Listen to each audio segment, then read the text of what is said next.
Half a day and good morning, everyone. Thank you for signing on.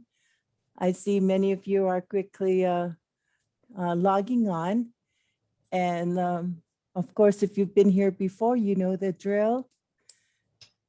We have a few housekeeping, you know where the chat is in the QA. So feel free to start identifying yourself in the chat and you can let our presenter know. She's waiting in the wings, and that's Calais Grant. This is actually day 2 of our webinar on identification and response to human trafficking in multidisciplinary settings. So we'll give it a moment for folks to start settling in. We thank you again so much for joining us. Yes, there you go. Welcome to you folks for joining us. And I see Nona, she's not only with Sanctuary Incorporated, but she is also on board as a member of our board.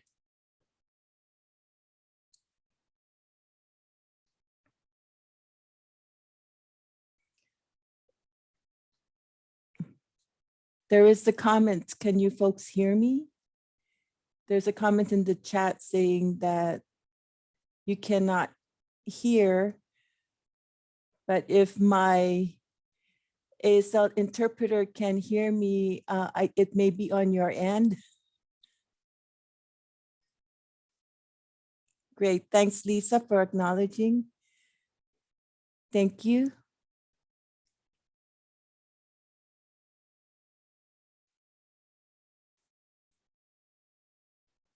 So we'll wait a quick moment for others to log on.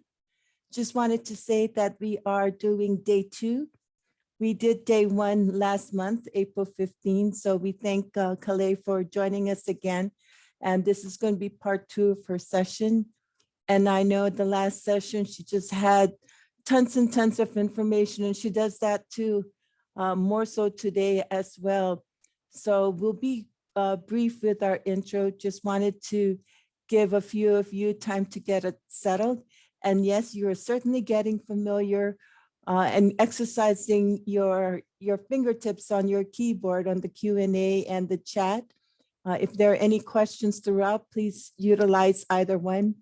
And as she is available, then we'll be able to post the questions that you may have accordingly. But we'll go ahead and get going with this. Again, we thank you for joining us. And of course, we want to start with a special thanks to our funding agencies who without, we could not provide these kinds of webinars and trainings for you. So we're fortunate that with the Office on Violence Against Women, as well as through the U.S. Department of Health and Human Services, with our Family Violence Prevention Services Act funds, we are able to provide in what seems like our monthly webinars. So today's series is part 2 of our identification and response to human trafficking in multidisciplinary sessions. So this being day 2, tomorrow is day 3. So we certainly hope you'll continue on with us. This is in collaboration with the National Human Trafficking Training and Technical Center, and we have Calais Grant. And it looks like I pulled the wrong slide, but nonetheless, we'll work with this one. This is the agenda for today. Please just make note that these are the key topics that will be featured.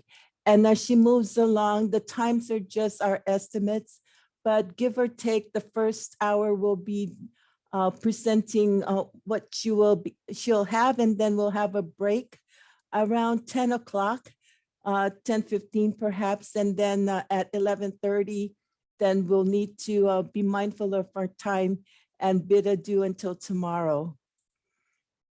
Just a reminder for webinar materials, please visit our website, www.guamcoalition.org. As many of you are familiar, but just in case, click on the blue login button located at the top right-hand corner of the homepage. And the username is Trafficking. And the password, which is case sensitive and all caps, is capital H, capital T, and that's 2021. There you'll be able to find the handouts to today's sessions, as well as her PowerPoint for last month's session online as well. We are able to provide continuing legal education, or CLEs, for this. Because it is less than 10 contact hours, we are not providing CEUs as we would normally. But with this, for the sessions, we are allotted, or we have been approved for 3 CLEs. Visit our website, our www.guamcoalition.org. Again, same site to log in for more information on how you'll be able to submit your requests. Please email info@guamcoalition.org should you have any questions. So just wanted to say, don't forget, join us tomorrow. Again, she'll continue on with the basic trauma-informed interventions. And then she'll also give us information on trauma-informed approach for individuals experiencing trafficking, as well as methods for honoring cultural practices and support for trafficked individuals. And as we always say, your feedback is very important to us. So please don't forget to complete your evaluation. You will get a reminder from Zoom with my name on it that will say, thank you for joining us. Please don't forget to submit your eval for the day. So please be sure to provide us with that information, that it is very valuable to us as we use it to also plan our future training for you folks. And as a reminder, it's our Zoom check-in. This is a Zoom webinar format, so you are automatically muted and your camera is set on off. Certainly, please use the Q&A or the chat to put in your comments or post any questions that you may have. We also wanted to take this quick moment to inform you of our upcoming webinars. We have one on Imanyaynata, our elders, our communities of strength in addressing elder abuse, which will be May 26 and 27 and June 2 and 3.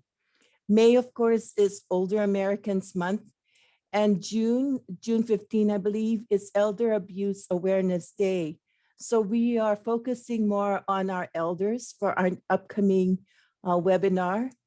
And then after that, on June 16 and 17 and 23 and 24, we are also looking at advocacy and services addressing our LGBTQ community. June is Pride Month, so please join us in these upcoming webinars. And of course, more information is on our website.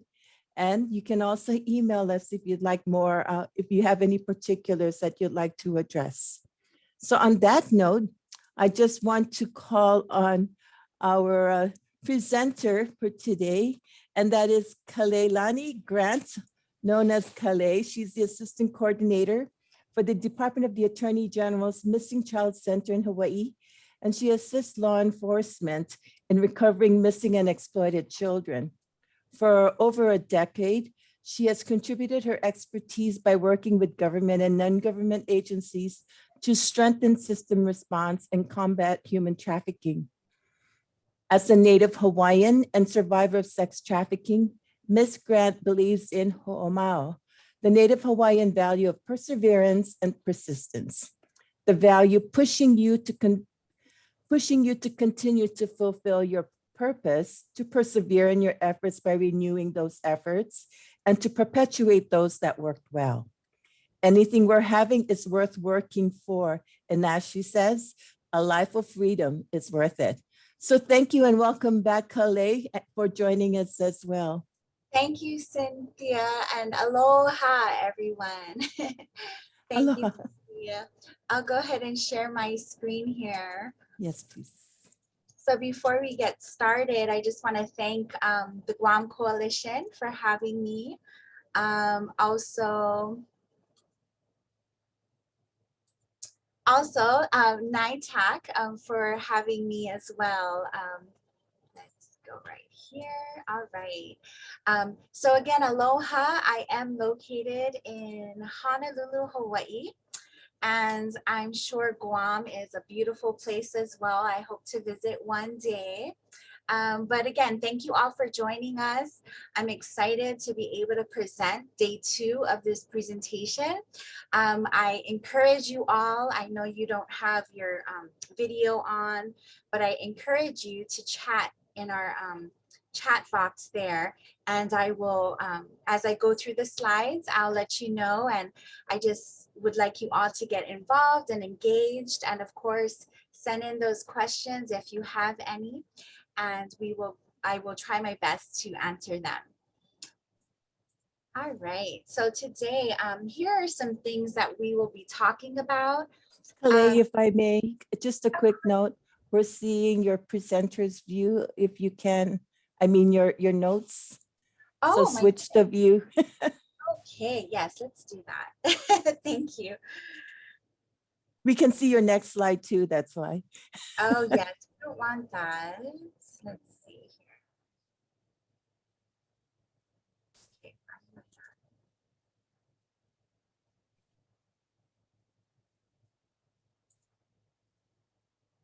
Is that better?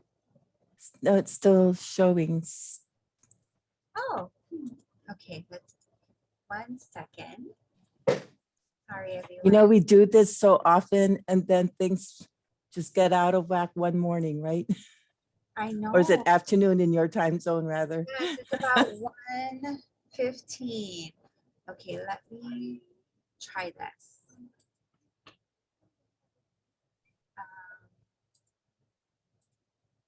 Okay, share.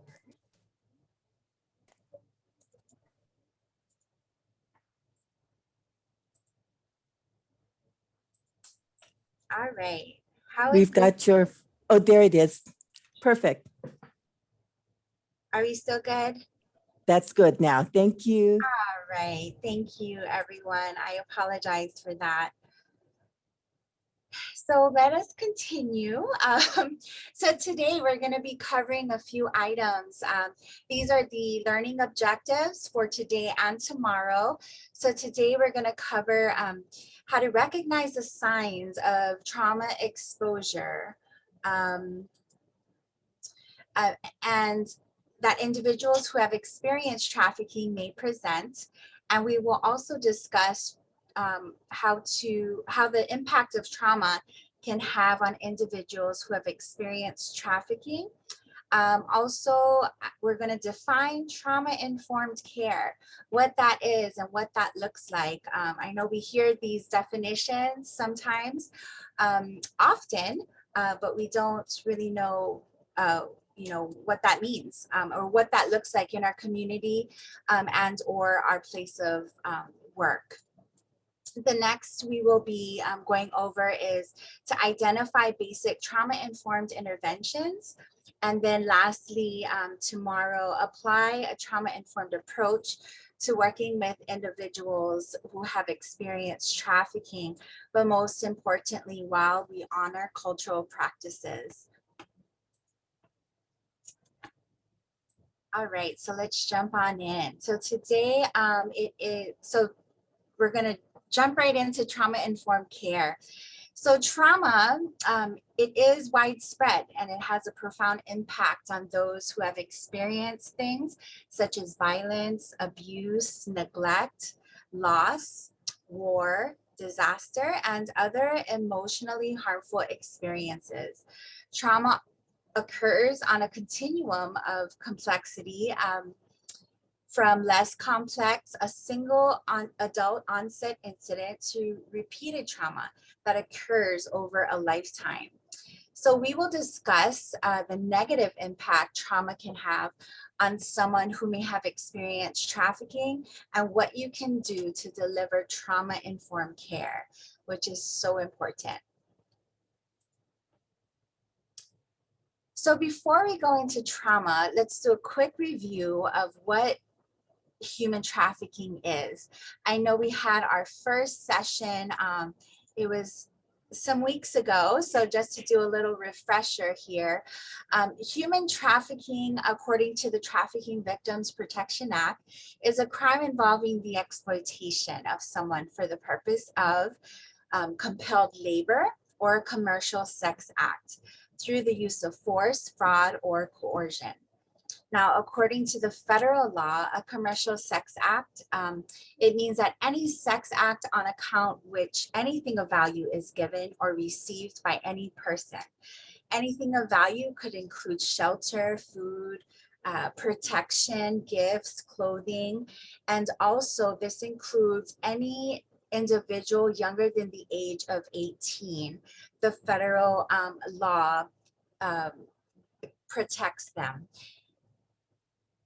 And so in that case, you don't need to prove if there's any force, fraud, or coercion because they're a child.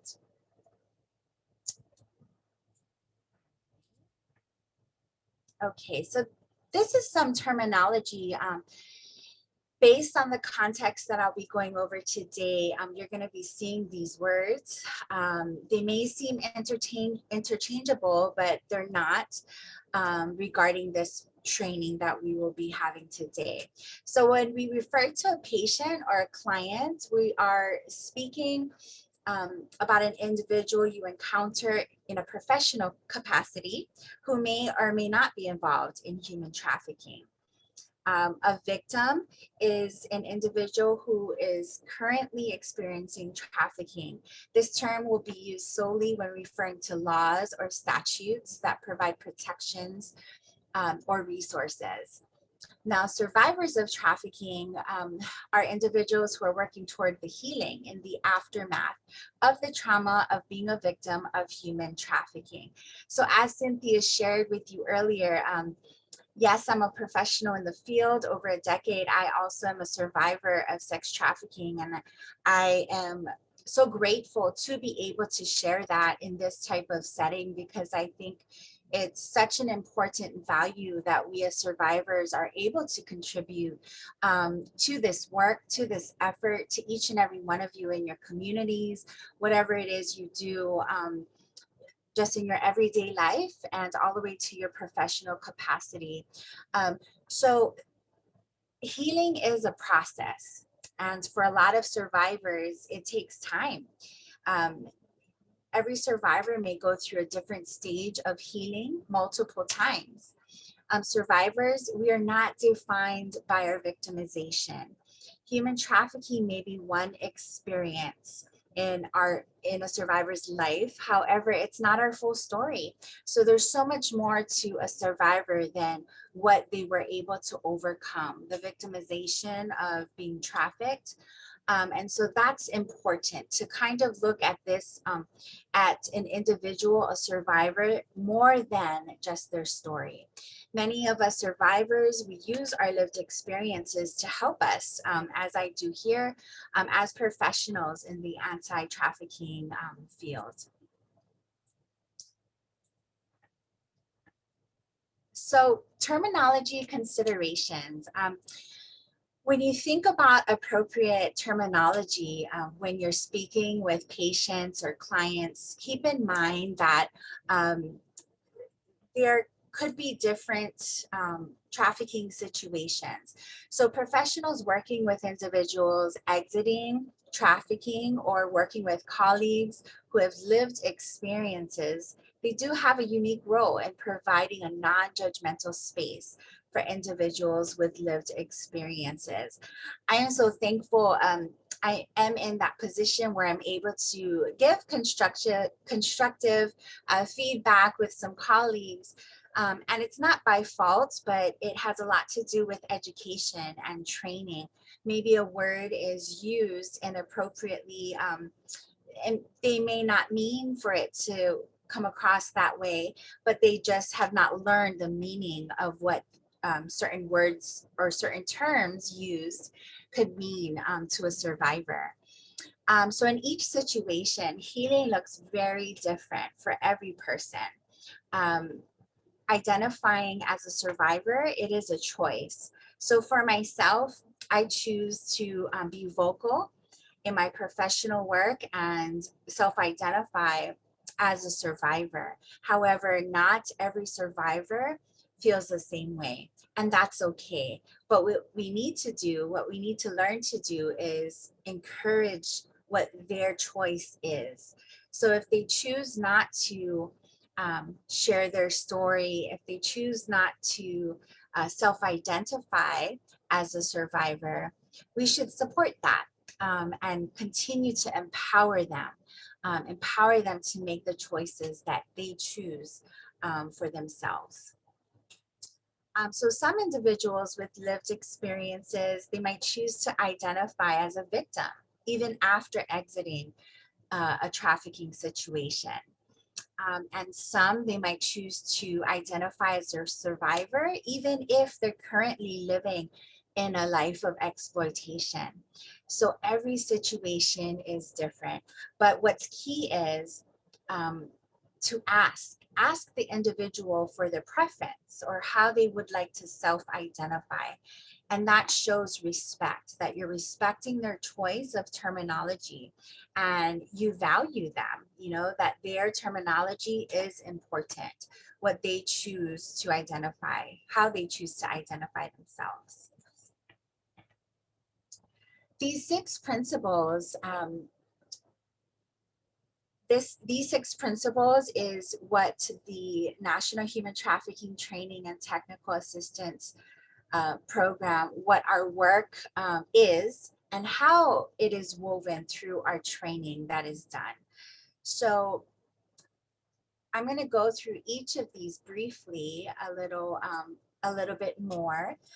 So the first is trauma-informed and person-centered. The trauma-informed approach is mindful of the impact trauma has on a person.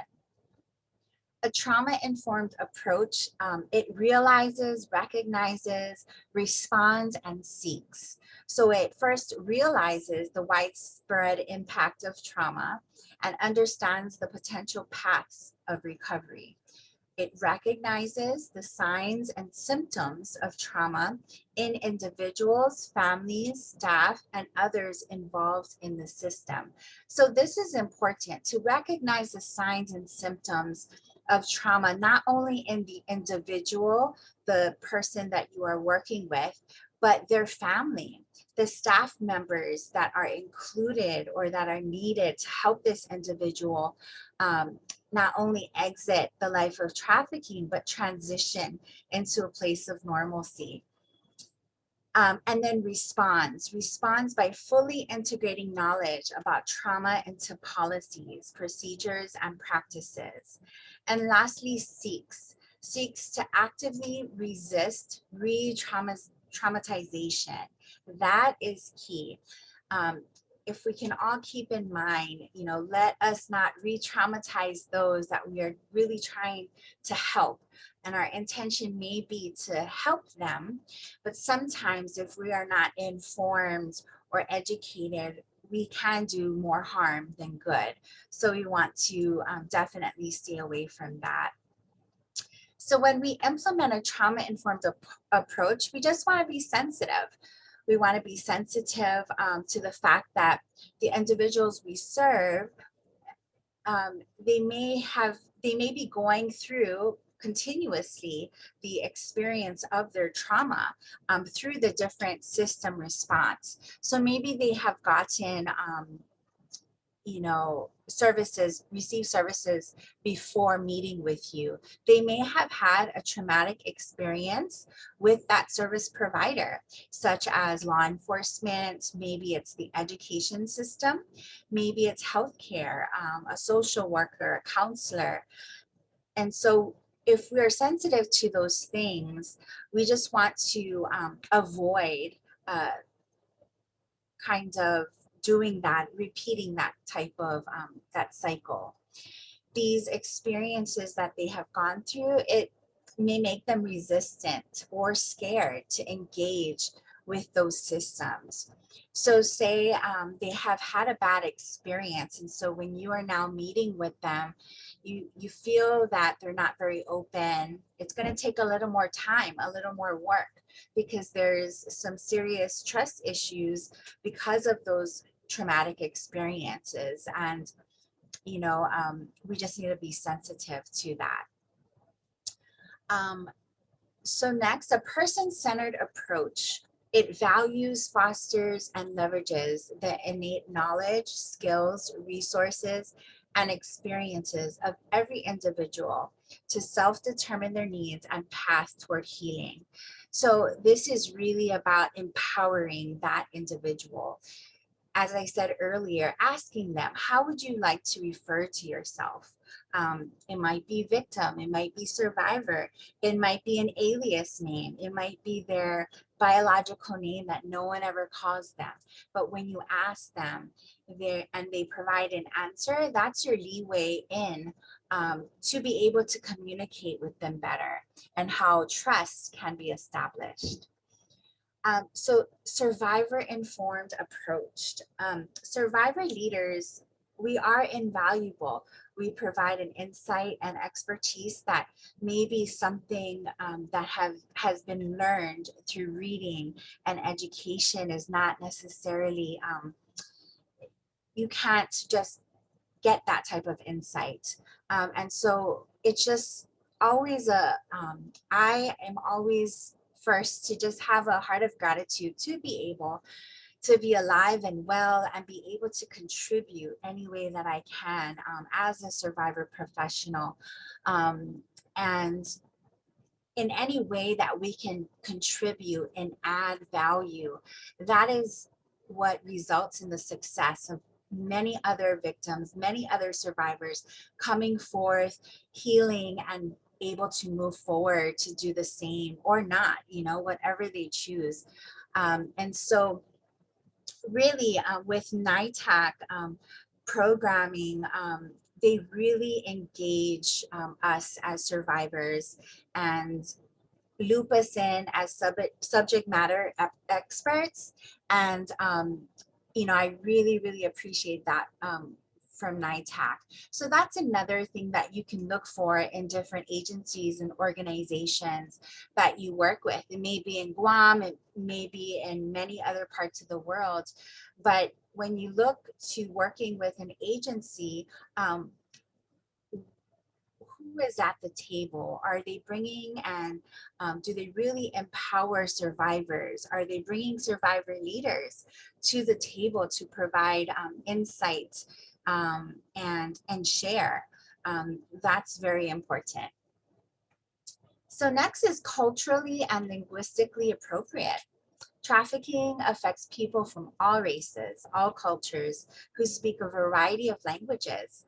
And it's important that our community is prepared to offer those services that are culturally and linguistically appropriate. And in order to have those appropriate services, we should be respectful and responsive to these different areas: cultural health, beliefs and practices, preferred languages, health literacy levels, and communication needs. And those are very important. Next is multidisciplinary. People who are at risk of trafficking or who have experienced trafficking may require a different mix of services. As you may or may not know, it takes a plethora of services to come and like a wraparound services, I like to call it, for one individual, because every individual's needs are so different. So it can range from healthcare, legal aid, law enforcement, social services, and others. And we'll discuss that further on in the training. So next is data driven. To be effective, data is always important so that we are able to track the needs, take a look at what our community is in need of. And when we do that, we're able to develop and then also implement the policies that are driven from data. We're able to reflect on the challenges, reflect on the shortcomings or areas that just need to be strengthened in our community's system response. Okay. So understanding trauma.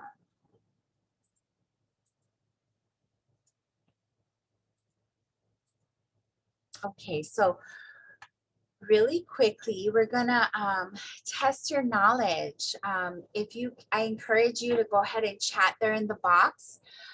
Just chat your answer in the chat box there. So true or false? Traumatic responses occur only after a series of major events, such as a violent crime, physical injury, or battle fatigue. Is that true or false?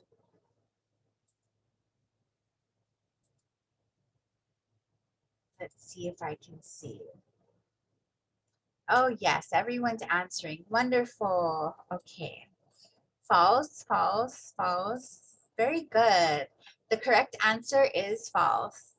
Each person reacts differently to traumatic events. So traumatic events, traumatic responses can be developed after one single incident, after a series of incidents, or over a lifetime. So thank you everyone for participating.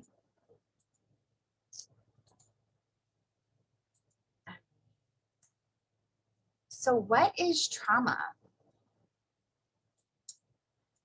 What is trauma? So according to SAMHSA, which is a Substance Abuse and Mental Health Services Administration, they define trauma as the result of an event, series of events, or a set of circumstances that is experienced by an individual as physically or emotionally harmful, life-threatening, and that has lasting adverse effects on the individual's functions, um, mental, physical, social, emotional, and spiritual well-being.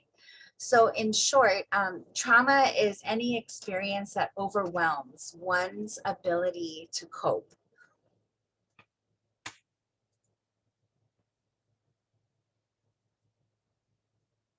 Statistics on the prevalence of trauma vary depending on the specific group or population.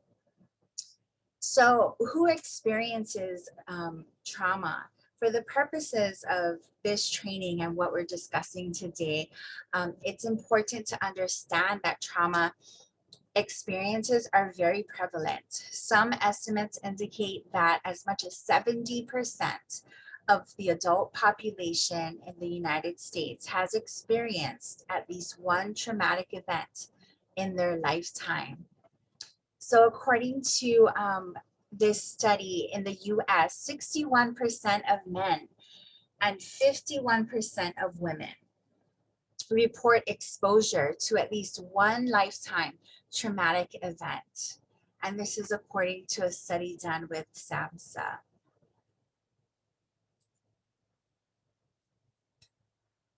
Complex trauma is a type of trauma that occurs repeatedly and cumulatively, usually over a period of time within specific relationships and contexts.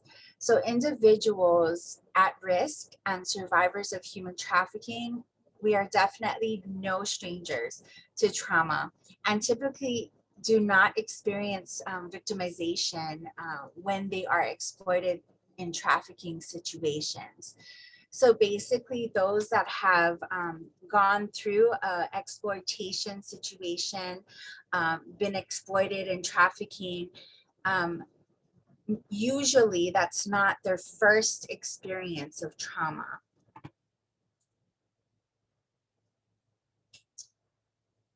We're going to talk about historical trauma. So historical trauma, it's multi-generational. It's a collective experience of emotional, psychological injury in communities and in descendants. So today I'm talking, most of you are part of an indigenous community, and that's what we'll be getting into later today and also tomorrow a lot more.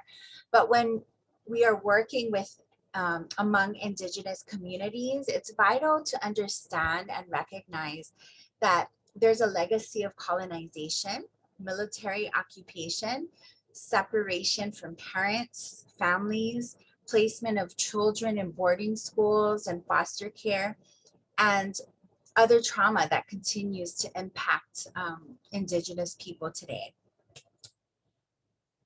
So because of that, it can result in defense mechanisms, developmental behavioral issues, depression, suicide, violence, and many of these possible manifestations that are shown here. So when we are speaking of historical trauma, it is important to view these behaviors through a trauma-informed lens, recognizing that these many issues impacting Indigenous communities and families, it stems from historical trauma. It does not mean that these behaviors are acceptable.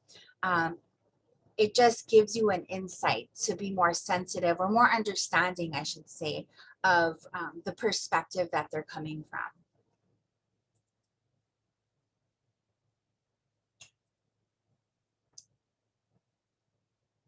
Okay. The social and environmental circumstances in which a person is born, grows up, lives, and works affect their physical, mental, and emotional health and development. So these circumstances also affect a person's risks of exposure to trauma. Trauma and stress are highly prevalent in our society and vary among cultures. Trafficking is usually not in individuals, as I mentioned earlier, not in individuals' first experience with trauma. Adverse childhood experiences, or ACEs, as some of you may be familiar, are stressful or traumatic events that occur during the child's formative years. ACEs include several issues, including abuse, neglect, and household dysfunction, and are strongly related to development and prevalence of many health problems throughout a person's lifespan, including trafficking. Native communities have experienced severe forms of interpersonal and systematic trauma and discrimination, including involuntary removal of children, abuse, as I mentioned earlier, boarding school, foster care, extreme poverty on reservations, for example, military action, infectious diseases, and of course, you have the involuntary removal from their lands. The expanded ACEs pyramid. So historically, a measure of ACEs included childhood trauma exposure across a small subset of items. So this early research yielded useful data for examining the impact of trauma exposure has on later adult health outcomes. However, it was limited. Expanded definition of ACEs take into consideration experiences such as bullying, discrimination, racial inequity, community violence, parental death, and economic hardships.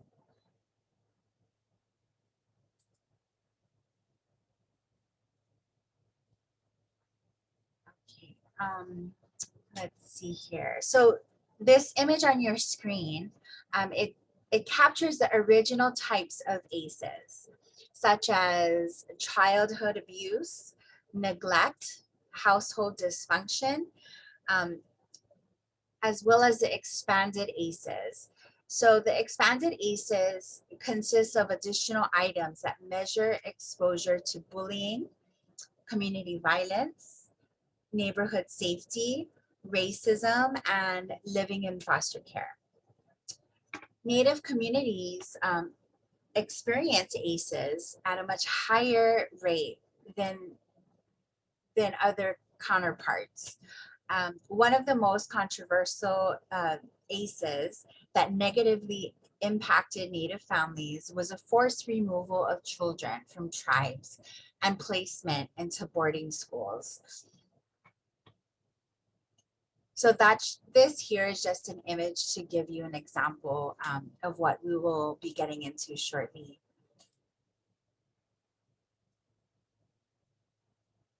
Okay.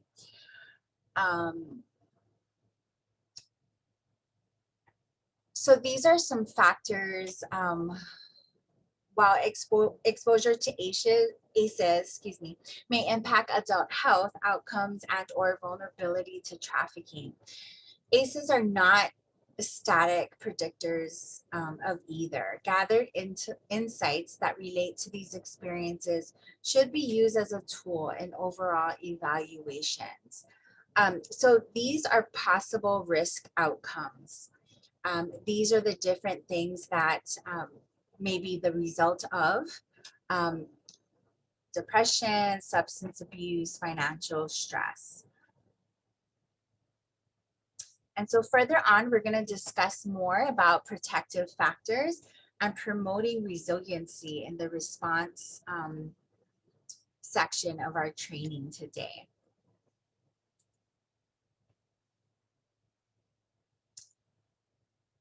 All right, so exposure to ACEs alone is not necessarily a predictor of an increased risk of exploitation. A variety of intersectional issues, including ACEs, increases the risk of exploitation especially when compounded. So this graphic that you see, it illustrates other important factors, including social determinants of health. When we talk about intersectionality, we are referring to the complex circumstances created by the inequities. It is important to consider how multiple components of identity, such as race, gender, and sexuality, power relations, and life experiences intersect. For example, youth who are members of multi-at-risk populations face increased vulnerability to coercion and increased likelihood of experiencing trafficking. So consider that youth who experience abuse are more likely to run away. I think we can all agree on that for sure. Approximately 40% of homeless youth are LGBTQ2IA+ individuals. 1 in 3 homeless youth are solicited for sexual acts within 48 hours of becoming homeless. So these intersectional issues, they play a huge role. If you don't already see it as a reality in your community, you will learn as you continue on how this is definitely what we are seeing clearly in Hawaii, and I'm sure you are as well in Guam or wherever you are located. So quickly, let's test your knowledge. Again, go jump on in there in your chat. Which of the following statements about trauma is true? Please select the best response. So take a look at these and put your answer in the chat. Which of the following statements about trauma is true? Men are more likely than women to develop trauma. An individual's past experience with trauma, with a traumatic event, increases the risk of developing post-traumatic stress disorder. The intensity of the traumatic event generally has no effect on the risk of developing trauma, or an individual's mental health status will not increase the risk of developing trauma.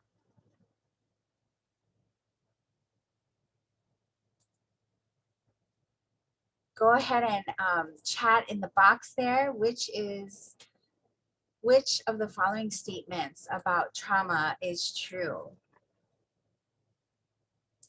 Very good, Savannah and many others. An individual's past experience with a traumatic event increases the risk of developing post-traumatic stress disorder. Thank you, everyone.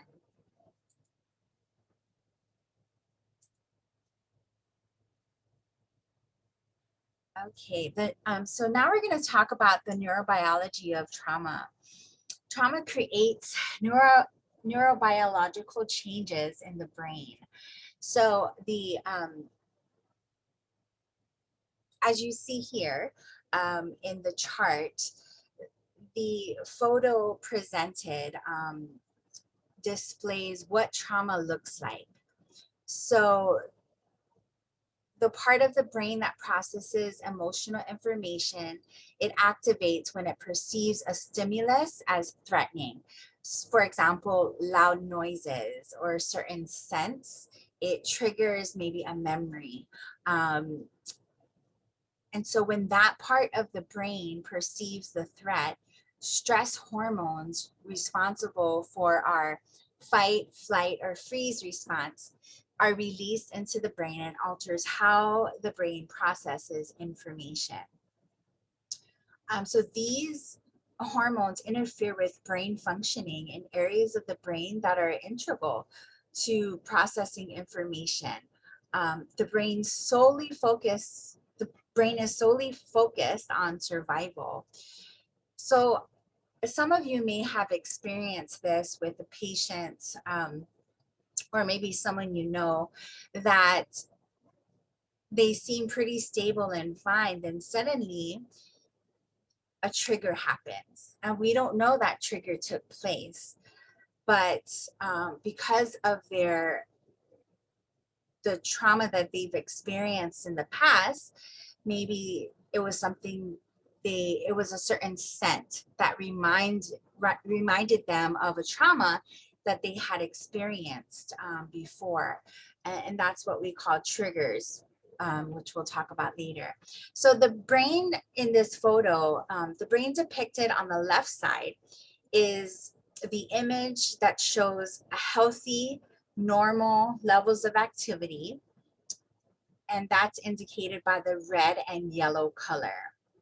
The brain on the right side, it reveals the impact of severe trauma, whereby the neural pathways are underdeveloped. So you can see the circled areas, that's the temporal lobes. It regulates emotions and are almost completely black. So that indicates inactivity. So fortunately, our brains are very resilient and individuals can strengthen their executive functioning skills with practice and support. And I just want to summarize this slide by saying that, someone that has experienced, for someone as myself that has experienced trauma, it does take work.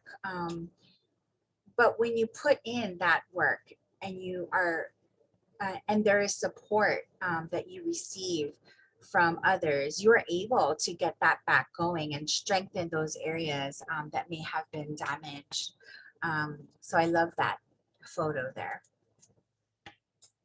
Okay, consequences of trauma. Those who have experienced trauma, they might present as guarded, emotional, they might show emotional numbness, maybe an overreaction to a minor misunderstanding, and or trouble calming down or concentrating.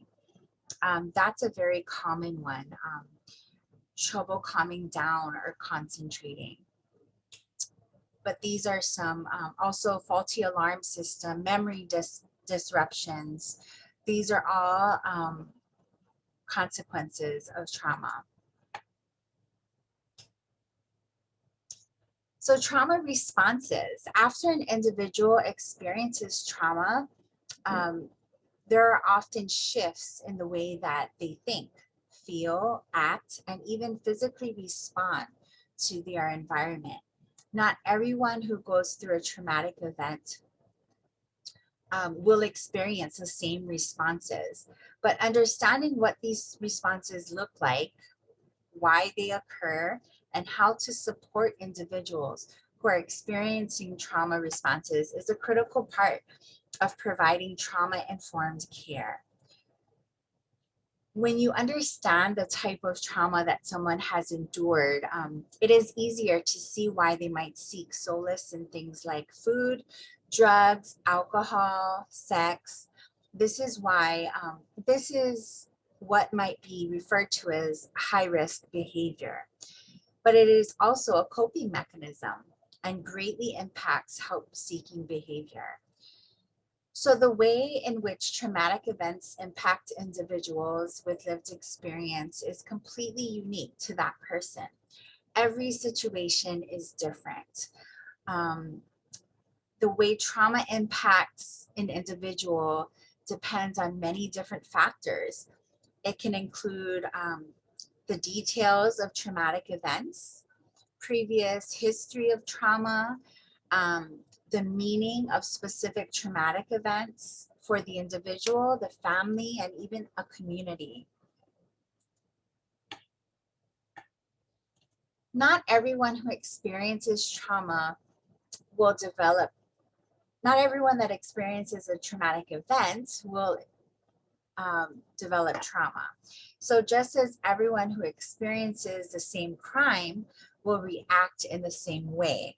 In addition, given the same event, one cannot assume that a specific aspect, detail, or meaning of the event will lead to the same level of distress in all individuals. Some of the signs of trauma that may manifest themselves are listed here. So we'll go through some of these. When left untreated, the symptoms of trauma may contribute to a person's seeking, coping, adaptive behaviors. In reality, there is an underlying cause for this behavior, rooted in reactions to trauma. Consider strategies you can use to help survivors minimize self-blame and work to identify positive coping strategies. So as you see in this slide, these are some examples of common trauma responses. So for the physical, it could be headaches, hyperarousal, hypoarousal, low energy, digestive complaints. The next would be emotional. It could be depression, anger, emotional numbness, anxiety, fear. We have behavioral, which could be substance and or alcohol use, eating disorders, compulsive behavior. And then we have cognitive. And I'm just naming a few of these. There's a lot more listed for each. But just to give you an idea. So for the cognitive, that could be memory lapses, flashbacks, cognitive errors, disassociation. That's a common one. Trauma and trafficking. In many instances, prior traumas will have gone untreated, creating a cascading effect of unresolved trauma, untreated symptomology, and often unhealthy coping mechanisms that the individual has used to go on surviving. So the stigma, the shame, and persistent fear that is so common in trafficking exacerbates the impact of trauma experienced over the lifetime and can make it more challenging for these individuals to recognize that they have experienced trafficking and to seek and accept help.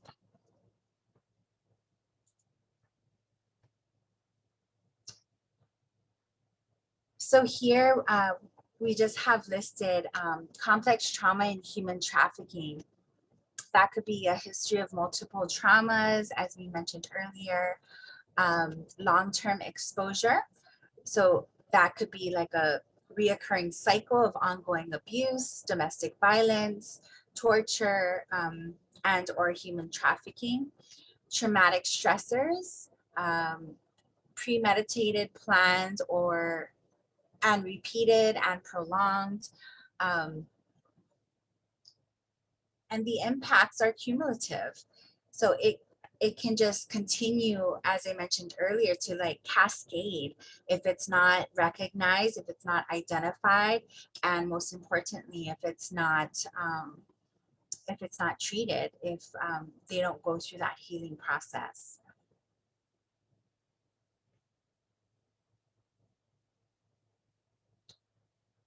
Trauma bonding. Trauma bonding occurs when the trafficker targets vulnerable youth and exploits their need for love, support, safety, and or basic needs.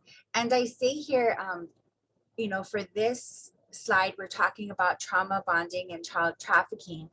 And so we refer to youth, but this is across the board. This is across the board. So after the trafficker has provided those needs, whether it's love, support, safety, or any basic needs, that youth or individual has bonded with that trafficker. The trafficker then flips and begins to abuse that individual or that youth. And that is very common. Once a need is met, a lot of it is the immediate physical need of shelter. Maybe it's food, often it's love. And then once that's provided, then the trafficker flips that situation and starts abusing them in different ways. There's a tendency to view the trafficking of children either as labor or sex trafficking victims. But many children, they experience both elements, both labor and sex trafficking. For example, a child who has developed a traumatic bond with a pimp or trafficker, as far as definition, as far as terms, pimp is a trafficker, trafficker is a pimp, may be forced to perform commercial sex acts during the night and may be exploited for labor during the day, which can take the form of cooking, cleaning, or what otherwise might be regarded as household chores.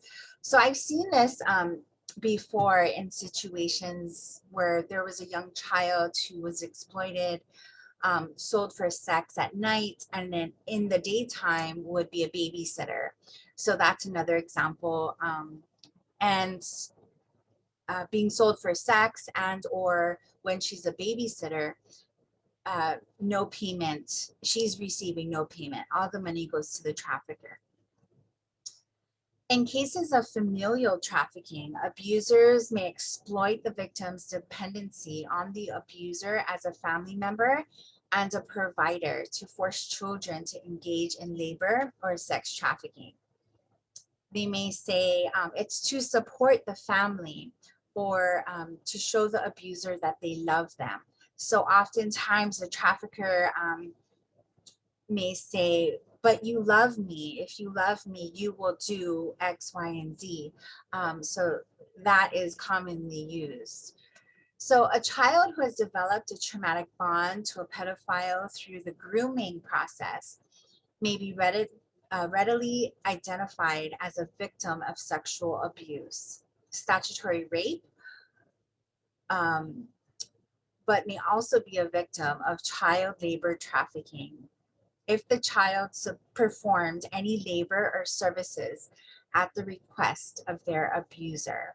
So there's many terms that we're talking about here, but let us be clear on the difference.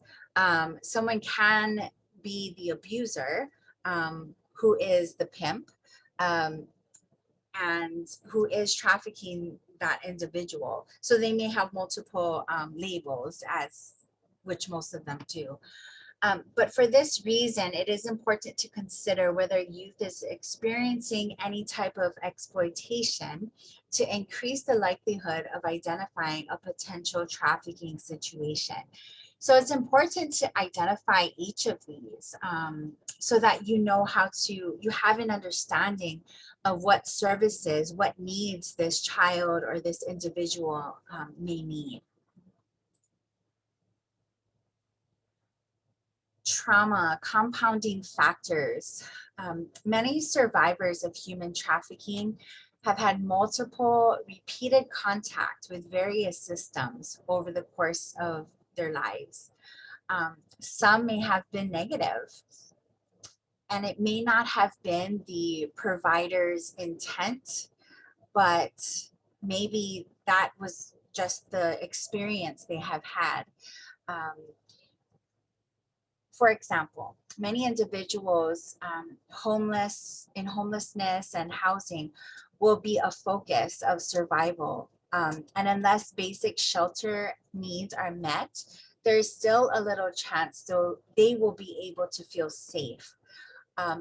So again, when we're speaking to an individual that maybe is transitioning or wants to exit that life of sex trafficking, we have to meet their immediate needs, or they're not going to know that they can trust or rely on you. Many survivors reference prior arrests and convictions for trafficking related offenses as being among the most significant barriers to recovery.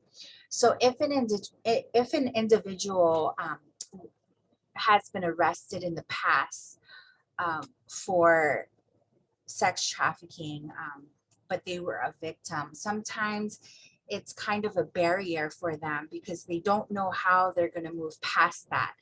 They're continuing to rehearse their history, what had happened.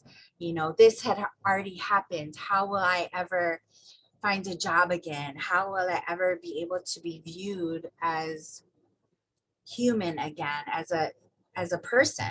Because at that point they have learned to numb their emotions, as we touched on earlier.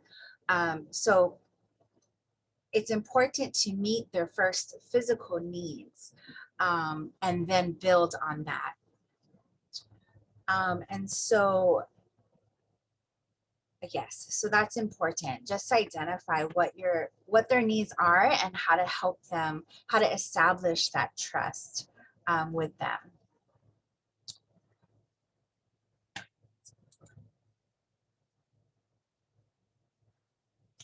All right, so we're going to do a quick public health case study, and then just go through some questions. And so again, I encourage you to chat in the chat box. And then after this, we're going to go into a break. So here we go. So you are a public health nurse who works for a home visitation program. You meet John. John is there in the photo. He's a 16-year-old Latino boy while visiting his mother. She is pregnant with her 4th child. John's other 2 siblings are both under the age of 4, and John helps his mother care for them since their father is no longer living there with them. Over the course of your first few visits, you learn that John grew up with a physically, sexually, and emotionally abusive father. He responded to his home life through self-harming behaviors and contemplating suicide. John ran away from home at the age of 14, but recently returned to help his mother care for his siblings when he learned their father was no longer living with them. While he was away from home, John moved in with an acquaintance who coerced him into sex trafficking by using physical violence and threatening to harm John's siblings to force him to cooperate. All right, so this is where you can get in the chat. First question, has John experienced complex trauma? That's an easy one. Go ahead, chat it, put it in the chat box. Yes, absolutely, good job. Next, what indicators might be present when you meet John that may suggest he has been impacted by trauma? So what are some signs that may indicate to you that John may have experienced or is impacted by trauma? Self-harming. Very good. Self-harm behaviors. His behavior.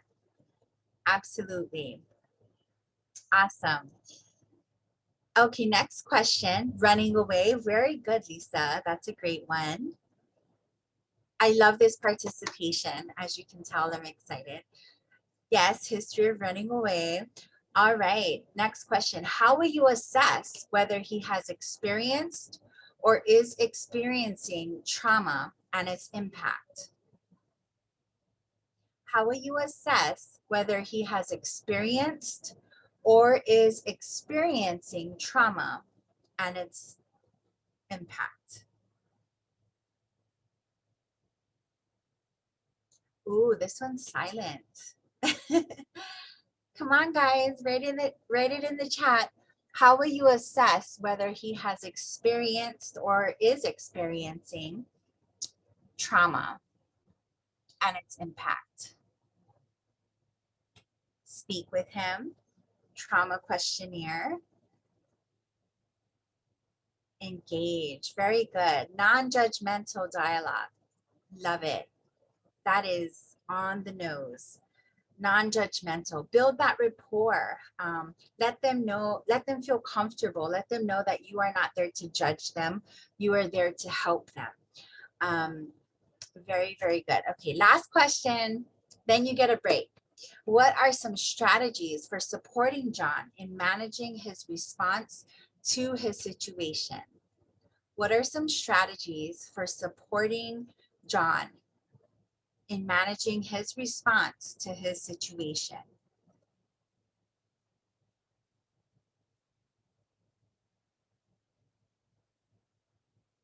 Anyone? Identify support systems, resources, safety plan, counseling, resources. Very good. Identify the wraparound services. Who else can come around around John, and together, all these agencies together can provide that support that John needs. And number one, right, will always be to meet that physical, any physical needs that he may have. Very good. Being sensitive to his trauma. Very good, Paris. That's great. Great job, everyone. Okay. Great job. You all made it through our first half. So we will, I'll turn it over to Cynthia, but I believe we will go into our 10-minute break. Do we want to first, great. Would we like to ask any questions first, Cynthia, before we go into a break? Absolutely. I'm looking in the chat to see if there are any other questions Okay. to see. So now's the opportunity, folks, before she goes into another heavy session after the break. So anyone else have any questions? They're thinking about it. So why don't we go into a break? It is 10:07 our time, Kale. So we'll say at 17 after, we'll report back then. All right. Okay, sounds good. Thank you, everyone. Okay. Thank you.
website,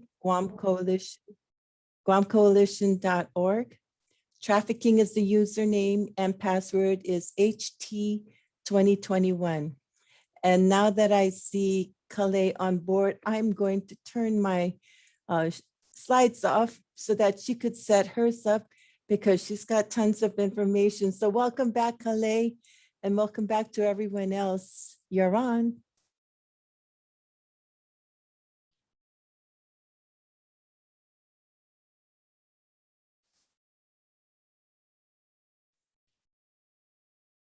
You've got your notes up.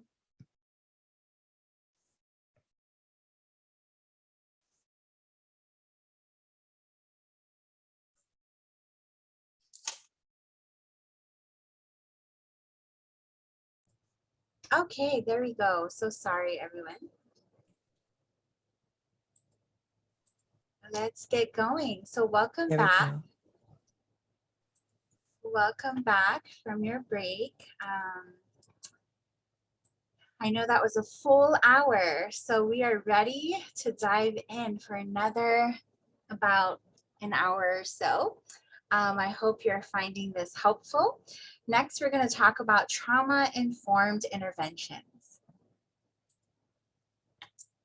Of course, we love to test your knowledge. So before we get started on this session, let's test your knowledge based on what we just learned.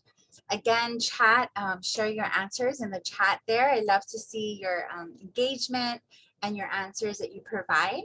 So here we go. An individual who has experienced trafficking might present which of the following symptoms of trauma? Is it memory lapses, depression, difficulty sleeping, substance use, or disassociation? Go ahead and chat it there. Let's see. All of the above. Correct. Absolutely. Individuals who have experienced trafficking may present a variety of symptoms of trauma, including disassociation, depression, substance use, difficulty sleeping, and memory lapses. Thank you, everyone, for participating. All right. So what is trauma-informed care? Well, we will go through the definition, our goal, and some of the challenges. So having a trauma-informed approach can be implemented in any service setting or organization. It is distinct from trauma-specific interventions or treatments designed specifically to address the consequences of trauma and facilitate healing. Trauma-informed care involves recognizing that any person could have experienced trauma, and this could be impacting their current decisions, actions, and health behaviors. With this recognition, we as providers practicing a trauma-informed approach assess for stress trauma without the goal of explicit disclosure. So the goal is never disclosure. I'll elaborate more on that later. That's my favorite part. The goal is never disclosure. And so we want to actively try not to re-traumatize patients and educate and empower patients to build resiliency and to mitigate the health effects of trauma. Trauma-informed care transforms an organization so that all individual contact with any aspect of an organization is assessed and modified if necessary. The goal of trauma-informed care is to infuse acknowledgement of the impact of trauma on survivors into all aspects of a program, to build rapport, to build trust, a sense of safety, and ensure that survivors and the providers are not re-victimized in the process of seeking help. This is important, as we talked about earlier, about Indigenous communities especially. I could be an Indigenous service provider, and we talked about historically, you know, culture and the impacts of culture. And so when we are responding to those that have just experienced the things that they're seeking help, they're coming to you to seek help for. We just have to be sensitive about identifying what it is, and to make sure that we ourselves are keeping ourselves well.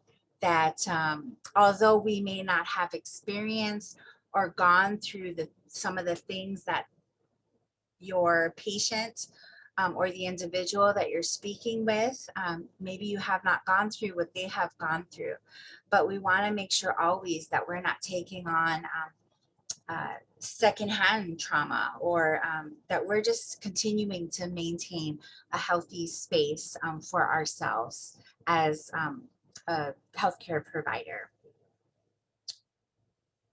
All right, so the challenges, what are some of the challenges? The challenge for service providers is to overcome institutional roadblocks and translate this philosophy into practice. Organizational change to becoming trauma informed needs to come from the top down. This means that an organization must be willing to look at the administration, the hiring, the training, the policies and procedures to make sure that they're all trauma informed. This is why trainings like this and the trainings that NITAC facilitates, it's so vital. It keeps focused on our patients, our victims, our survivors. It keeps that individual centered, and that is how you will learn in your agency to practice that on a daily basis. And therefore, the result, you will find greater success. And all individuals who come into contact with trauma survivors, even those who don't have a clinical role, they need to participate in assessment and training for trauma-informed care. So although they don't have a clinical role, it could be someone that will still have some type of interaction with that patient or that individual.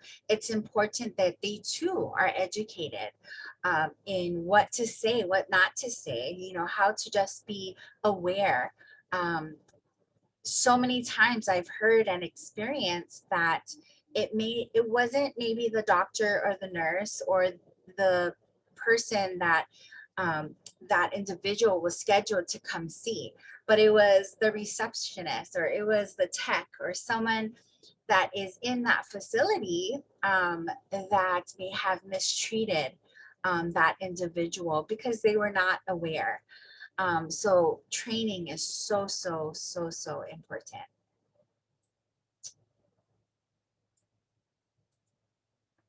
Okay. A trauma-informed approach is mindful of the impact trauma has on a person. I know I covered this briefly earlier. It realizes, recognizes, responds, and seeks. It realizes the widespread impact of trauma and understands potential paths of recovery. It recognizes the signs and symptoms of trauma in individuals, families, staff, and others involved in the system. It responds by fully integrating knowledge about trauma into policies, procedures, and practices. And lastly, seeks to actively resist re-traumatizing an individual.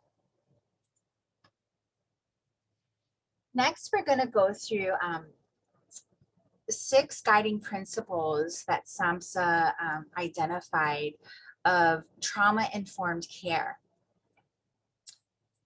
So here you'll see the first is safety. Recognize that leaving their community for safety or shelter may be traumatizing. For example, an individual that leaves an Indigenous community, you know, in our culture, in our community, we want to create a safe space. We want to create agencies, services, wraparound services to meet every need so that individual wouldn't necessarily need to leave what they're used to. However, if you notice in your community that you are maybe receiving a patient or an individual that is not from there, is out of their element, be sensitive to that, because that too may have just added to their trauma. Next is be aware of the challenges that they face. Be aware of the challenges specific to remote communities and create a safety plan with the client, especially for unfamiliar surroundings. For example, if I'm from Hawaii and I'm not used to Guam, but I'm sent to Guam for whatever reason, and that is where I'm getting treatment, I have no idea where I am. So I think establishing that safe zone of the basic plan, what to do to find your grounding, different cultural practices, for example. But we'll get into that a little later. And then lastly, for safety, it's going to be consider differences in safety planning for different settings. So as I just shared, different communities. Are you on a reservation? Are you in an island? Is it a city? So just consider the differences when you are creating a safety plan. So next is trustworthiness and transparency. Involve the client in decision making and respect their decisions. Just even in the beginning of this presentation, as I shared, involve the client, ask them, what term would you like to use? They may say, I am Kale, a survivor. They may choose to say, I am Kale, a victim. Whatever that means to them, whatever they choose, support and respect that decision, because they are verbalizing to you where they are at in their healing process. And it's okay. And remember, every situation, every healing process looks different.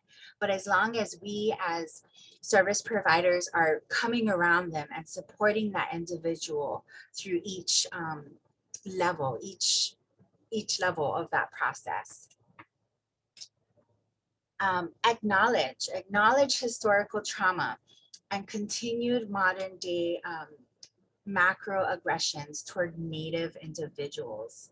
Be transparent that you are not Native and offer connection to Native services if applicable. This is very, very important. How many of, and you can chat it or you don't have to, but how many of you, this is a food for thought, how many of you have experienced hearing a patient, hearing an individual say, you will never understand. You do not understand me. Even if I told you, you wouldn't understand. So they immediately put it out there that, maybe they recognize, maybe it's a matter of recognizing that they're Native and maybe you're not. So if you feel that disconnect, maybe offering them that connection, offering them to a Native service so that they feel more comfortable. That would be number one. So next, it is, yes, thank you for chatting, Angelina. Happens quite often. Yes, it does. So it's so good, again, to recognize that. If you hear things, statements like that, how can you reposition yourself to put this individual in a better space? So that's something to think of. Excuse me. All right. So next is peer support. Seek opportunities to build peer support. Identify and work with survivor leaders, especially elders in the community, with an understanding of trafficking. Working with elders in the community from an Indigenous standpoint is vital. Having that foundation providing them with those types of cultural practices is something that they may already be familiar with, because that's who they are. And so when you provide that to them, it gives them that sense of trust, a sense of connection, a feeling of safety, an acknowledgement that you see them, you see their needs, you understand where they're coming from, you understand who they are. And so providing those things are important. And also coordinate peer-to-peer counseling and mentoring from survivors who are now serving in a direct services or life coach capacity. There is a plethora of amazing survivor leaders across this, in many different states nationwide. And they are able and willing and wanting to connect and contribute, as I said earlier, contribute to any way they are able, because we never want to see what happened to us duplicated. We want it to be better. We want our system response to be strengthened. And so any area that we can provide assistance or fill in that gap just to meet that need, that is what we want to see. That is what it means to be a part of the change that we want to see in this world. So next is collaboration and mutuality. Participate in Native cultural events and hire Native staff.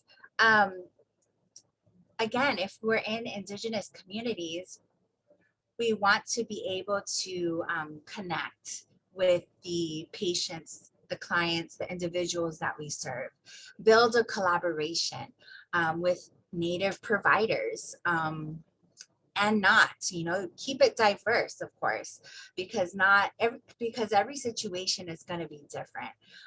And so you are going to need an agency, a service provider, to meet an individual need that maybe all the other service providers cannot provide.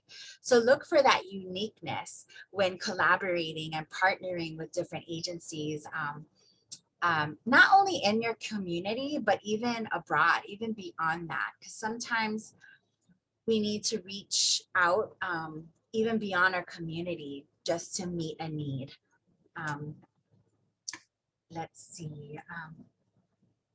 Next is to collaborate to ensure a continuum of care, including tribal and urban collaboration. So again, keep it diverse, because we want to be able to meet the needs to everyone. And we can't do it by ourselves. Next is empowerment, voice, and choice. Recognize and build on individual strengths and experiences. Be transparent in explaining patient options and your role in working with them.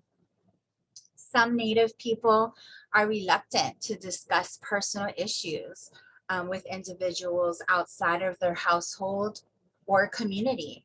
Patients may choose not to seek counseling. And I'm sure you can share this with me as well, that you've seen this or experienced this, that patients or individuals automatically shut down because they don't feel that connection. They don't feel, again, like you would understand or that you know where they come from. So just be aware of that so that you can empower them in that. That if they are expressing to you their need, that you're aware of what they're saying. And that's how you empower their choice and voice. So cultural, historical, and gender considerations. Integrate Native cultural practices of healing in your practice. Work with a local Native nonprofit to put together comfort bags. That's always nice. Different comforts of what people are used to. Honor two-spirited people and ask what pronoun they would like you to use. This is great.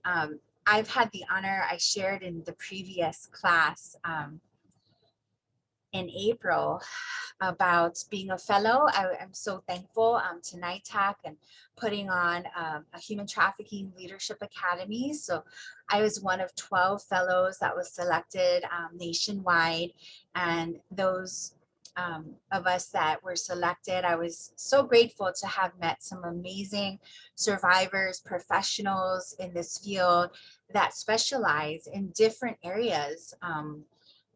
And what I've met some amazing people that specialize in the two-spirited community. And before having met them, I've never even heard of that term. And there's so many terms, but again, if we're not educated or aware of their choices, for example, my colleague that identified as a two-spirited individual, if I was not aware or informed of his choice to be identified as such, then I wouldn't have been sensitive to that. So that's just an example of just being culturally aware, being educated is so important. Okay, so the next is, let's see.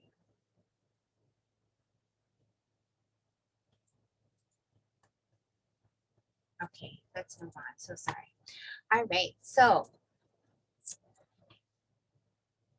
again, SAMHSA reported on results of a 5-year women co-occurring disorders and violence study. The study outlined the elements you see here listed, which can be included in an effective trauma-informed approach. So in the next few slides, we'll be going through each of these elements a little bit more in detail.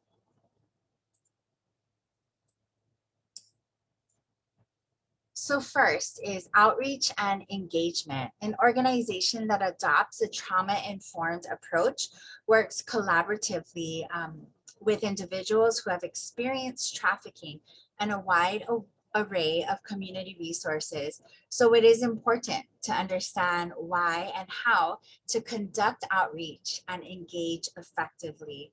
Outreach and engagement can help you in these ways. One is understand the impact of crime-related trauma. Second is let survivors know that help is available. And lastly is partner with other community organizations. Crisis intervention is used when crisis reactions are triggered or reawakened by stimuli that remind an individual of the original event. Crisis intervention includes, that might mean it may be provided at any time in any kind of setting. So you might have to intervene if someone is triggered. That's what crisis intervention is. And of course, that requires appropriate training. Parenting support. Parenting support can be a helpful service for parents who are struggling to cope with the trauma event. Many survivors have difficulty talking with their children about their own experience with trauma or the traumatic event that caused it. They may not have the energy to care for their children properly. That's an important one. Third, have children who may be fearful or concerned about their parents' behavior that is a response to past trauma. Parenting support can, one, help parents and children communicate more effectively. Next is help parents and children understand how the trauma has affected family life. And third is provide respite for a parent. And this is so important for if someone in the family has experienced trauma, the family, the entire family goes through that healing process. And so it's important to identify those things. Screening and assessment. Many organizations have formal procedures for interviewing individuals and assessing their needs. You can learn more about different approaches to interviewing individuals in NITAC has our SOAR to Health and Wellness module, which is provided and I believe will be available as Cynthia posts this PowerPoint on the website later. But regardless of whether your organization implements a universal education approach or screening, formal procedures can be extremely helpful for several reasons. So having a screening and assessment, having protocols can help identify trauma responses, available resources, and gaps in services that need to be filled. And it gives a clearer picture of an individual's needs so you can work closely with them to create an effective service plan. As we discussed earlier, every situation is different. Every need of every individual is going to look different. And so cultivating relationships with diverse different types of organizations and agencies is going to be key so that we can all provide every individual whatever service they may need. Next is mental health and substance use services. So in many instances, crisis intervention and emotional support alone will not be enough. You should have a clear understanding of the longer-term physical and emotional reactions to trauma events. Mental health and substance use services can first provide professional and highly specialized services when needed and address the long-lasting physical and emotional impact of trauma.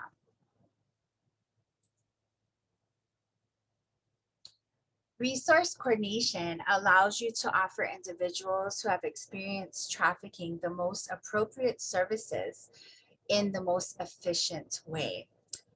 Resource coordination is systematically organizing resources so that you know what to offer. Following up to make sure the services were delivered appropriately. It's very important to connect with different Indigenous health programs, program coordinators who may link survivors to different culturally specific services. Collaboration through information sharing may also mean continual access of services for a survivor. Healing is a process, and it will definitely take an ongoing response to every individual in every stage of their healing. And so this is a great image, as you see here, to depict that. All right, time to chat. Okay, so let's test your knowledge again. Which of the following describes a trauma-informed and survivor-centered response? Please select the best response. Advocates for the individual, offers the individual choices, places priority on an individual's wishes, safety, and well-being, all of the above, or none of the above. Angelina, awesome. All of the above. All. Wonderful. Thank you, everyone. Wonderful. Thank you. Yes, all of the above.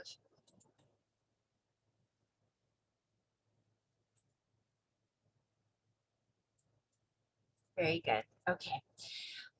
Trauma-specific services. So recognize the discrete symptoms that may require trauma-specific services. They can address symptoms that may be psychological, behavioral, or even practical. And it can also decrease unhealthy coping skills and increase adaptive coping skills.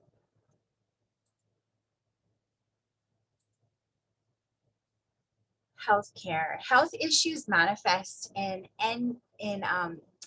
a different number of ways. Healthcare interventions can address the connection between physical ailments and emotional states triggered by a trauma event, and also help individuals who have experienced trafficking take corrective measures either on their own or through a physician or specialist.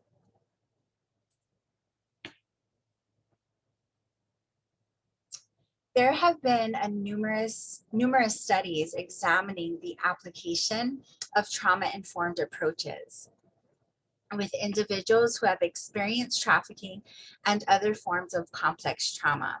Those who have experienced trafficking may also benefit from alternative approaches. So as you see here, these are three different areas that can provide support to patients, individuals that have experienced traumatic events or traumatic events. So the first could be movement and art-based interventions. So movement, it can, for example, that could be dance, yoga, Pilates, it could be art, music, drama, theater, writing. And in this process, I will say that is when you are able to identify this individual's amazing skill and talent, and in most cases, gift, when you find their interest. In your effort to provide different services to help them through their healing process, you discover their interests, their gifts, and that's how another way that you can get behind that and start to empower them more, to let them know that you recognize that gift or that talent within them. So the second is body-based group interventions. So the STARS experiential group model was designed to address complex trauma in those who have experienced trafficking. So this is the first body-based group intervention of this kind, created to provide new ways for survivors to experience themselves interpersonally and in relation to others. So this model focuses on 6 themes of complex trauma, which is trust and group building, regulation, relationships and boundaries, parts of self, personal power, and future orientation. And the last intervention is trauma-specific psychological interventions. And this is going to be group-based, culturally informed, trauma-focused cognitive behavior, trauma-sensitive yoga, narrative therapy.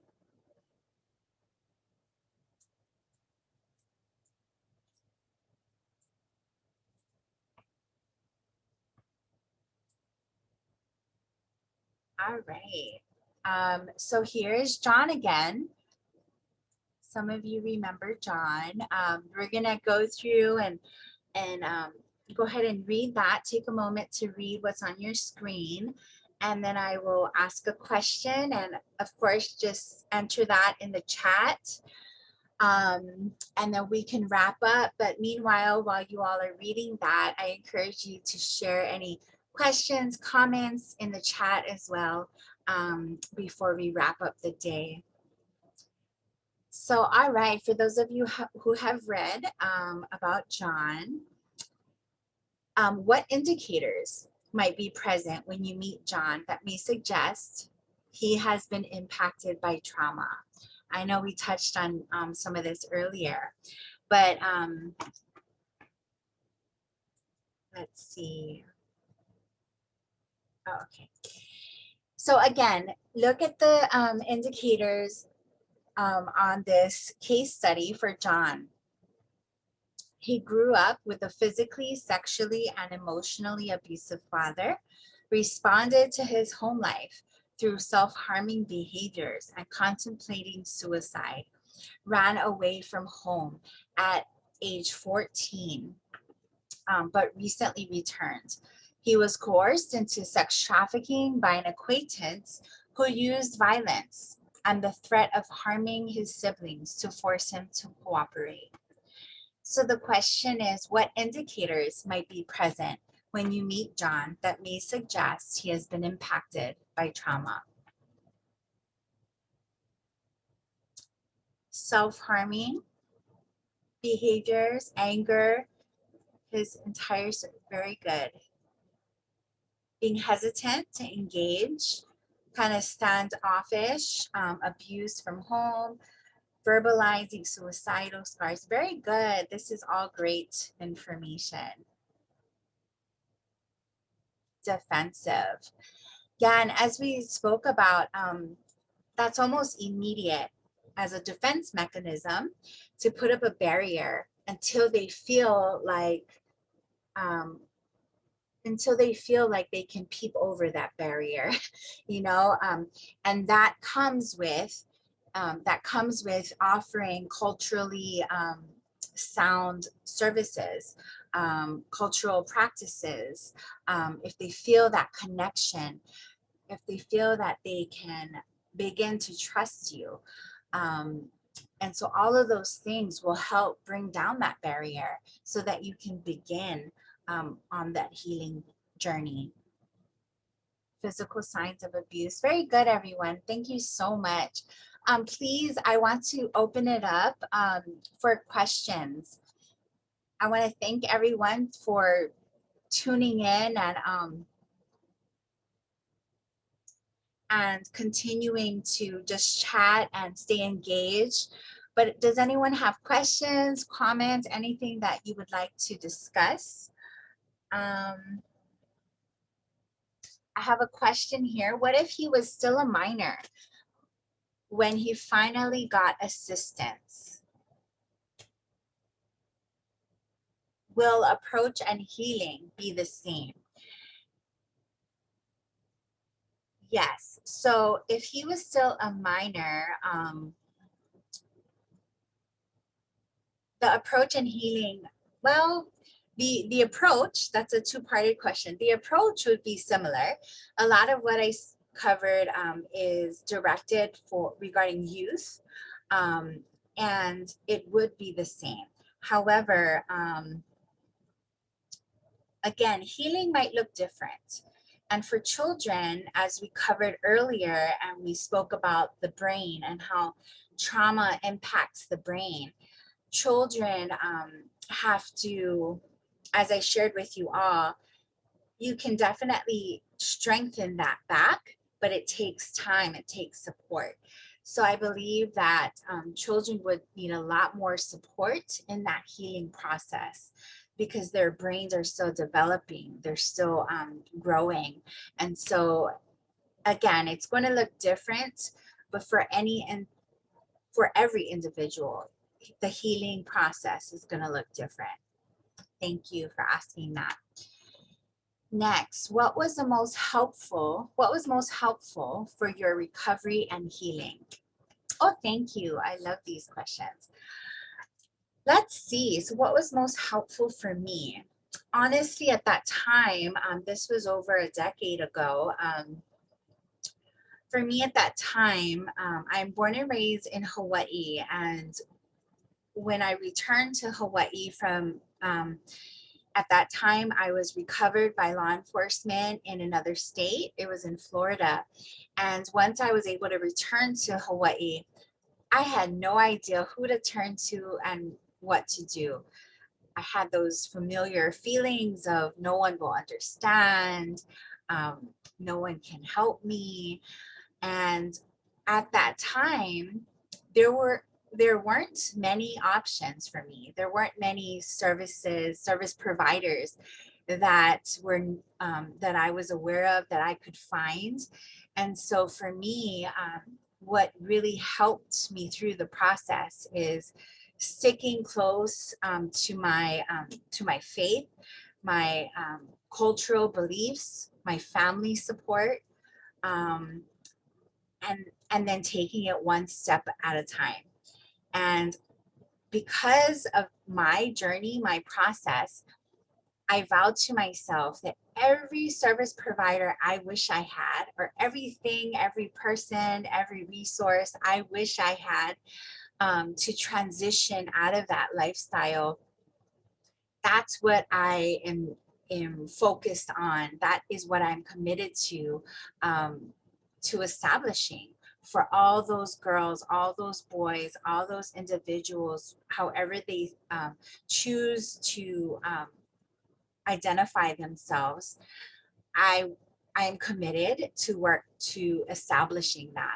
So whether it's in Hawaii, whether it's in Guam, whatever part of the world, it's about contributing to a greater cause. And so for me, I didn't have those resources, um, all those resources, especially to meet the physical need, which immediately was safety. And so I work on a lot of those efforts currently. So thank you. Next question. We would have to look at what we can do to strengthen the family as a whole. Yes, strengthening a family support system is important. Um, and as a service provider, if you're working with individuals that, as you're working with individuals, it's important to identify their the family dynamics, because that too is also different. So there may be a lot of individuals, especially foster youth, that may not have that family support. So how can you support an individual with family support if they don't have that? Again, there are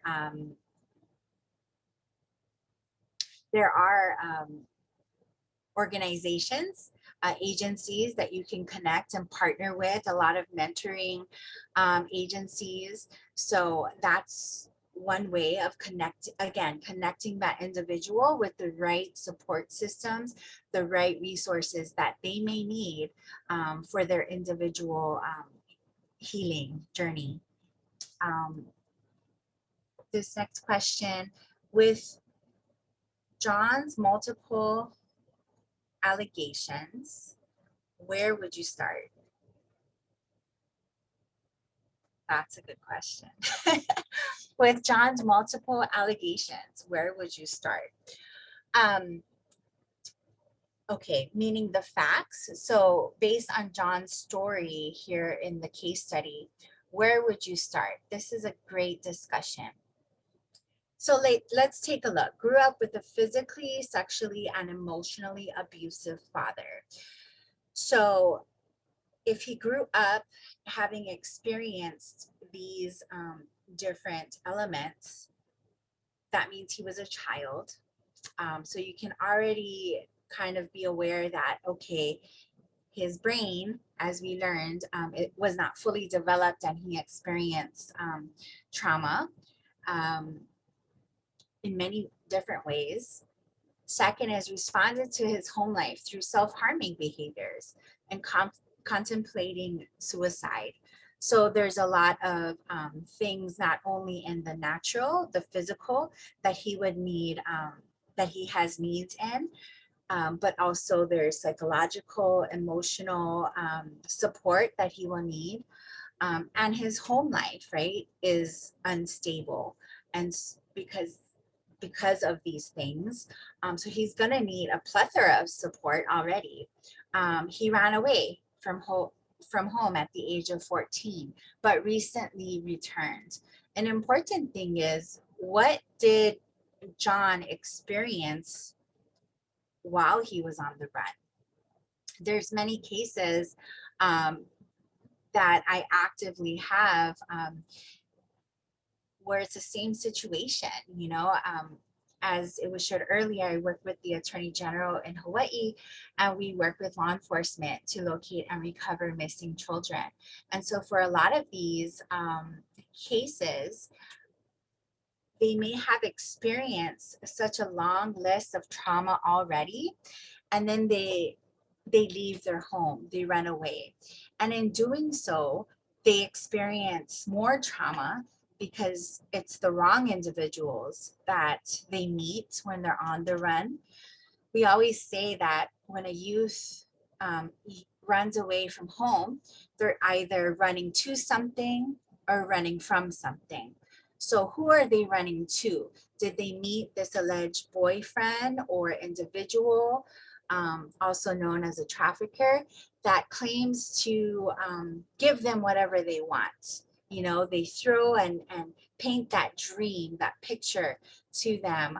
But in reality, it's a false image, it's a false hope. Or are they running from something? So in this case, John was running from his home life, you know, growing up, being physically, sexually, emotionally abused by his father. It's pretty clear that he was running from something. But while they're on the run, it could cultivate now a vicious cycle, as I call it, where if he's on the run the first time and he meets the wrong people, maybe it's a trafficker that gives him those false promises. Even if he returns home, he could then run again. So now it kind of changes the situation where he once was running from his abusive home life, but now he's also running to this person, this trafficker, who is painting this beautiful picture for him, but really is just all false promises. So it's accumulation of all these factors that we have to really identify in these cases. And then the last, he was coerced into sex trafficking by an acquaintance who used violence and the threat of harming his siblings to force him to cooperate. So just like John, in my personal story, I too, you know, I was threatened. At that time, I was an adult, I was not a youth, but I was threatened that if I did not do what that trafficker said, he would kill my daughter. He would kill my grandmother, my mother, my closest family members, because there was a 2-week grooming period in which he got to know everything about me, where I worked, where I lived, where my daughter went to school, where my loved ones lived. And then he used that to then use against me and threaten me with that if I did not do what he said, he would kill me, he would kill all my loved ones. And so that is exactly what happened in John's story also.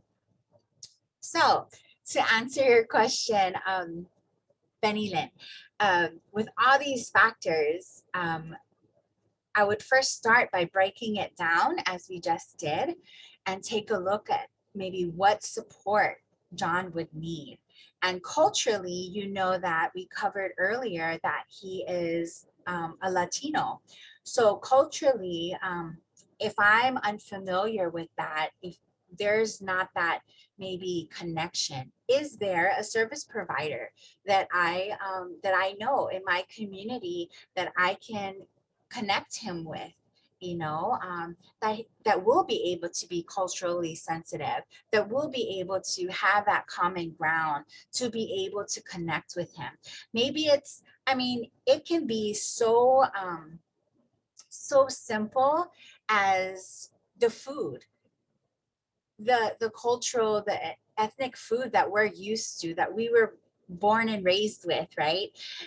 In Guam, I know you guys have amazing food, but so does Hawaii. So it's the same type of practice. Just sometimes, you know, I say this so often, sometimes we make it a lot more complicated than it is. It's about acknowledging that we are all human. So meeting those basic needs, right? Does he have shelter? Does he need food? But keeping in mind that we want to be culturally sensitive. So let's connect him with a service provider that can that share that commonality with him. Maybe he'll open up better. If he has that familiar food that he's used to, maybe he hasn't had it in years because of all the trauma and all the runs that he was on. But the moment he's able to connect with that service provider that is culturally sensitive to him, maybe gives him that, food that he didn't have in years, but just loves, that could bring down that barrier. That could open that door for a conversation. He may not be as guarded, because you recognize what was in him. You recognize his need, which was kind of a safety for him because that's embedded in who he is. For example, I'm native Hawaiian. If someone offered me Hawaiian food, of course, in that life of trafficking, I never had that. In my experience, my journey during that time of that I was being trafficked, the pimp like my diet, I wouldn't eat. My diet was almonds and Red Bull.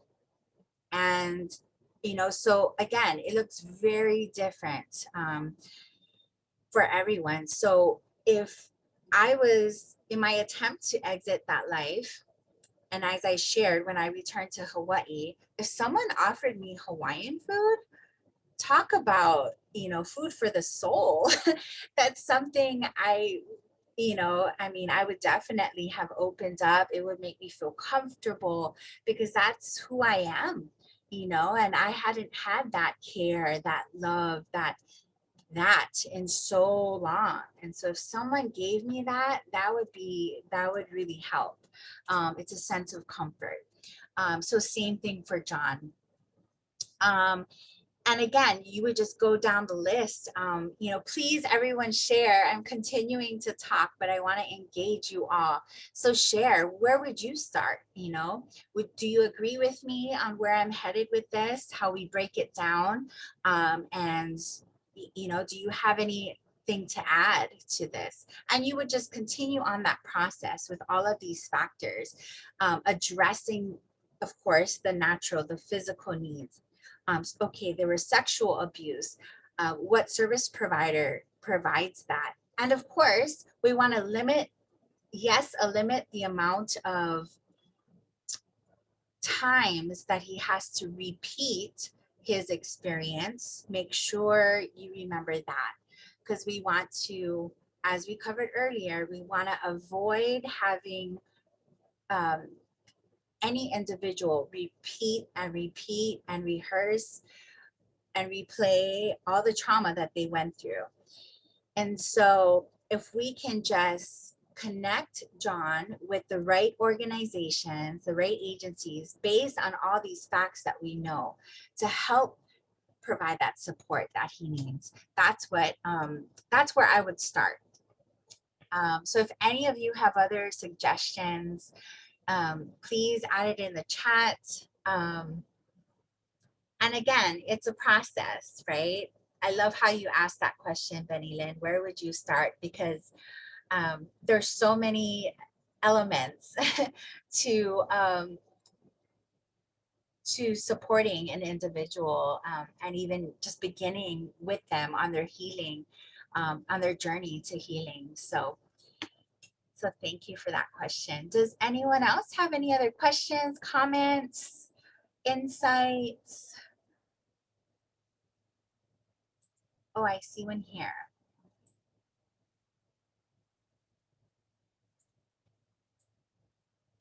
Please share it in the chat as I'm reading one.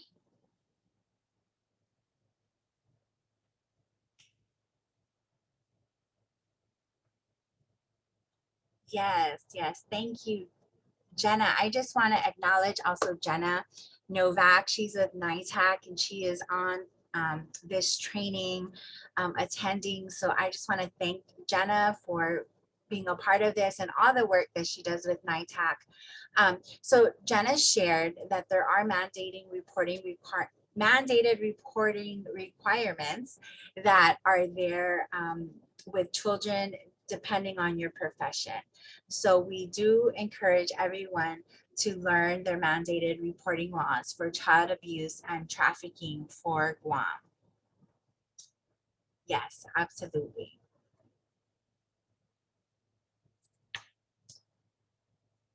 Anybody else?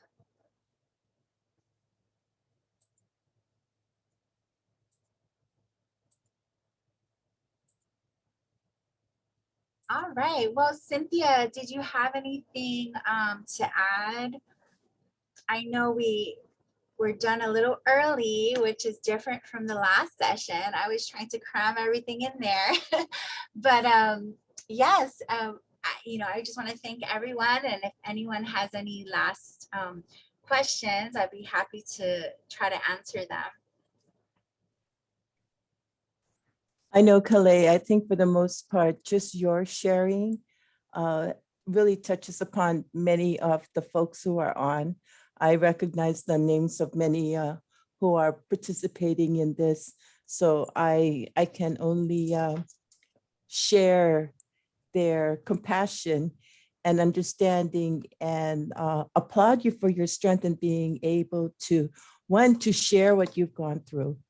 Because I know, yes, it is not an easy task, no doubt, but definitely, I'm hoping that this will all the more motivate those who are on, as well as our key partners in this effort to join you and to join us as well in looking at other ways where we can build our capacity. Because I know just reaching out to NITAC and having you on board, we recognize too here on Guam, we really have very limited resources on island. I mean, I got a call a couple of weeks ago and said, okay, if someone called you and said they need assistance with regards to someone who is a victim of human trafficking, what are we going to do? You know, we can only go to the usual partners that we have. And I think what you shared though is really very strategic then on our part, where I think we have the information now that wherever we are at, we can certainly be the supports and build on that as well. So this is also one way that I can reach out to our key partners. Certainly appreciate your being on this training as well, because we can do it together and it's much easier in that regard. So as the others have said, yes, Calais, this is indeed a great session. And I think this is also the time where, with a lot of information that you've shared, I think it's almost just trying to breathe, you know, and to take it all in, and to be able to share the compassion that you have for this work. Yes, thank you. Thanks so much, Cynthia.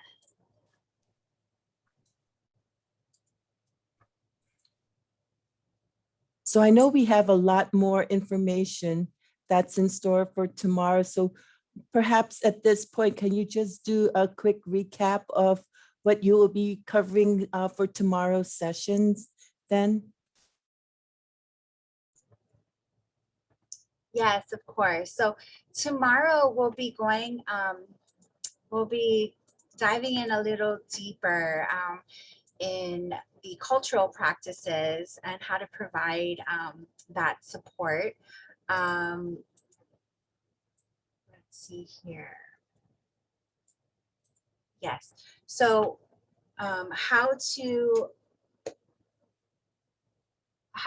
we're going to be able to at the end of the presentation tomorrow, describe methods for honoring cultural practices while providing that support to individuals. So kind of what we touched on today,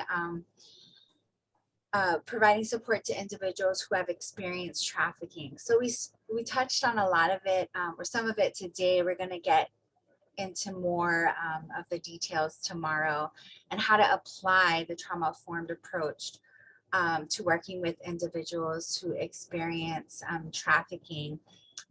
So I think that most of the time tomorrow I'm going to go on the cultural aspect of it. which I think is important to implement in our daily practices, because culture is such a big part, as I shared in my own experience, as it is for many others. So it'll be very informative. Again, a lot of information, but I hope you all will benefit from it, as I hope you did today. So thank you, everyone. Thank you, Cynthia and your team, and everyone on the call today. I appreciate your time.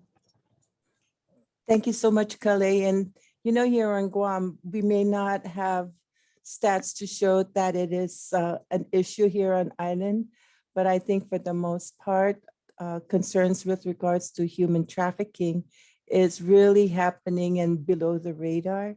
So you're sharing the information that you did today and what you will also be sharing tomorrow will increase our ability to be able to perhaps see more of that in our community. And, like others say, you see something, you say something, but I think in a more culturally appropriate way where we can engage when that we feel may be a victim, we can assist them in being survivors too in this regard. So on that note, I don't doubt folks will be terribly upset that we will be ending a little bit early today. So we thank you so much and we appreciate everyone. So please don't forget to do your evaluations. You'll get a reminder tomorrow, but then we shall see you here tomorrow at 9 o'clock, tomorrow Standard Time, and we'll see more of Kale also. So thank you, folks. And thanks to our closed caption text, to Kanai and Alyssa for being our ASL interpreters. And then to just want to note that we have Dwayne and Marie here in the office, along with Nate and Keenan, who are handling the controls behind the scenes with me here. So thank you so much. We'll see more of you tomorrow. Thank you, everyone. Aloha. Aloha too.